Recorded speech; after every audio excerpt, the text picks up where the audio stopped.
Believe it or not, FC Barcelona, Boca Juniors, Bayern Munich and Ebbsfleet Utd all have something in common. They've all dabbled with the concept of fan ownership in football. 3 of those clubs have gone on to win trophy after trophy. Sounds great, doesn't it? But Ebbsfleet's adventure didn't turn out to be quite as successful as that. Just over 5 years ago, the website myfootballclub.co.uk was launched with its intention being to make every fan's dream a reality, to actually own and run a football club. I saw the advert in the paper, decided that was a decent idea to do. And as somebody said, you're going to get to choose the price of the pies then, are you? And I said, well, if that's all I can do, it's better than I do at the moment. The premise was unique. Anyone could pay £35 for a 1-year membership to MyFC, and the total funds generated online would be used to purchase a football club. Approximately 27,000 people signed up, generating roughly £1 million worth of funds. Members were promised a vote in big decisions on how the club was run, ticket prices, player transfers, and most enticingly of all, the chance to pick the team on match days. Lots of clubs were keen for investment, but in November 2007, MyFC eventually chose to take control of Ebbsfleet Utd. Fan ownership has worked elsewhere. Both AFC Telford and Wimbledon are fully owned by their supporters, but the situation at Ebbsfleet was unique. Many of the online fans had no links to the club.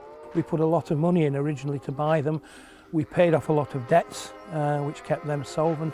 And of course, that first year was quite amazing for us. The new relationship proved fruitful. Just 6 months later, Fleet won the FA Trophy on the club's first ever trip to Wembley. I think when MyFC took over, I mean, the concept sounded really good at the time, and the club was just embarking on a good FA Trophy run. So everything seemed to be falling into place for exciting times for the club itself. But despite success on the pitch, falling membership numbers hinted at trouble off it. Initially, around 30,000 people signed up to MyFC, but by 2009, many of those had chosen not to renew their membership. That trend continued, and by the start of the 2012-13 season, the My Football Club Society membership stood at roughly 1,300. MyFC seemed to lose interest when there wasn't instant success after the FA Trophy.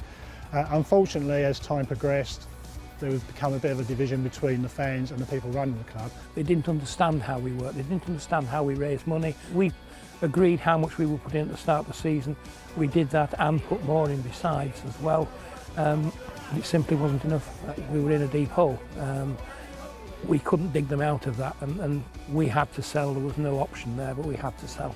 Eventually in 2013, the two parties split and new owners came to this corner of Kent. When I arrived at the club, I must admit I went home the first day and thought, what have I done? It was in a pretty poor condition. I mean, in terms of the stadium, it was not an exaggeration to say it was slowly falling apart. When I turned up last summer, there was no players under contract. Every player had left the football club. It was June the 3rd, so I had effectively 4 weeks to find a squad. The new regime turned things round and Ebbsfleet are on the up once again. Well, we're in the playoffs now, so the immediate goal is to try and get through the semi-finals and into the final and promoted to the Conference Premier League. What we've got to do, like with all football clubs, you have to get it right on the pitch, and I think Steve Brown's a bright, young, up-and-coming manager, and what he's done in this first year augurs well for the future. Despite some problems, MyFC is still involved with football and is sticking to the principles on which it was founded. We've got a 2-year sponsorship with Slough, which I think both sides are incredibly happy with. We will review it next year, obviously, when the 2-year sponsorship ends. It's all our members that all have a vote on that sort of thing. Fan ownership, it sounds fabulous, doesn't it? My brother had a little chunk of Ebbsfleet. I understand you did as well, Paddy. You're a big player here. Yeah, I used to own Ebbsfleet. I paid 35 quid for it. And I was quite surprised to find out there was 30,000 of us all paid 35. No, of course, we knew exactly what we were doing. But I was also one of the ones who, you know, you showed the graph of it dropping in 1 year from 30,000 to 9,000. Well, I was one of the, whatever the difference is, who cancelled because it was absolute farce. They were asking you, owning this club or owning this share in this club meant you got to vote on signings, team selection.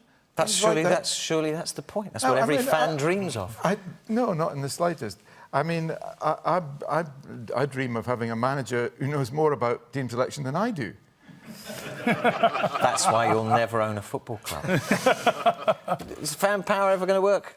at this level, certainly. It's interesting. I mean, I know Peter Varney very well. Yes. He's a very bright man, a very Absolutely. capable man, ex-Charlton CEO. He was the vice chair, executive chair of Charlton Athletic Charitable Trust, one of the most successful trust and community scheme in the country. They've got a fascinating, innovative new model about this theme park that they're doing, and that's going to raise a lot of money. So I think, and it's really making a positive contribution to the community. So I think they're clearly on the up. Is it a football theme park?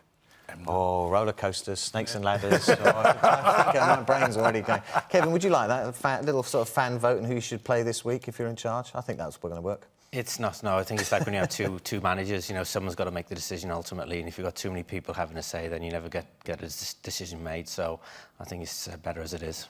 Tonight, the Ebbsfleet story has taken another twist. They won the first leg of their playoff match against Bromley 4-0. The Skrill South playoff semi-final second leg takes place on Saturday with a place in the final at stake. They're on the way back up. Still to come, we've got an epic cheerleader fail in the onion bag, and there's tomorrow's back pages tonight. Up next, though, Kevin Sheedy here on Everton's resurgence. We'll be right back. See you in a moment.